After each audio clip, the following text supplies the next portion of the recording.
उत्तर प्रदेश लखनऊ से एक अजीबो-गरीब मामला सामने आया है। लखनऊ में पिछले सप्ताह एक शादी बहुत ही चर्चा का विषय बनी हुई है, क्योंकि यह रिश्ता 24 घंटे दोस्तों नहीं चल पाया। 7 फेरे लेने के बाद दुल्हन मुश्किल से 24 घंटे ही दूल्हे के साथ गुजारी और अगली सुबह घर से वो निकल गई। उसने कहा कि मैं अब ससुराल में 1 मिनट भी नहीं रुकूंगी। शादी के दूसरे दिन ही पति ने बहुत सारी गुहार लगाई, हाथ पैर जोड़े, लेकिन दुल्हन एक भी बात सुनने को तैयार न थी और दुल्हन अपने फैसले पर टिकी रही। दोनों पक्षों की बात सुनने के लिए पंचायत बुलाई गई। पंचायत का फैसला सुनने के बाद भी दुल्हन अपने बात पर टिकी रही और ससुराल में रहने से साफ इनकार कर दिया। दोस्तों, क्या था पूरा मामला? इस पूरे मामले की जांच पड़ताल करने के बाद मैं लेकर हाजिर हूं आपके लिए एक सच्ची घटना, जिसको सुनने के बाद आपके पैरों में जमीन खिसक जाएगी और आप सोचेंगे क्या ऐसा भी हो सकता है।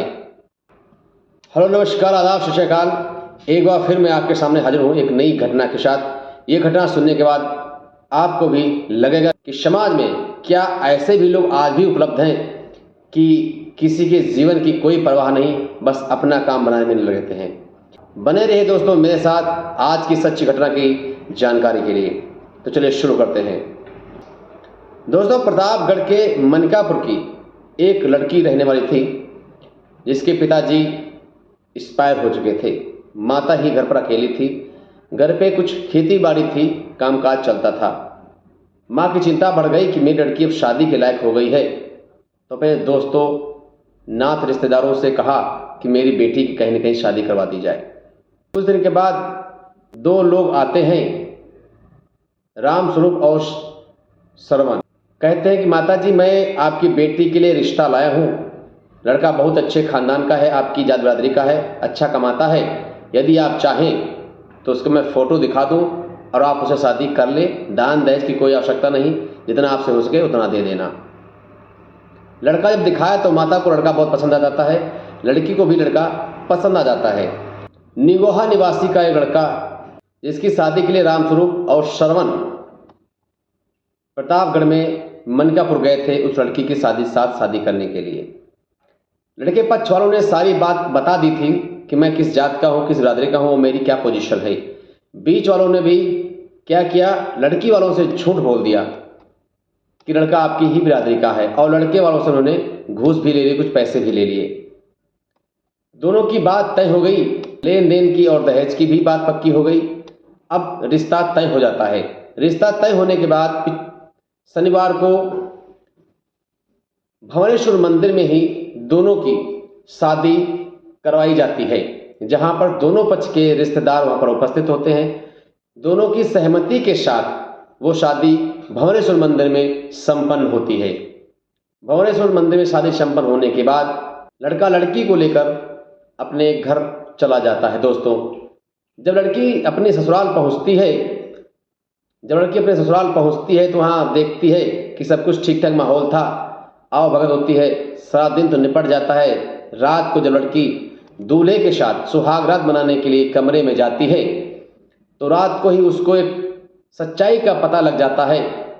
वो सच्चाई जानने के बाद लड़की के मन में बहुत बड़ा अफसोस हो जाता है कि मैं कहाँ आकर फंस गई।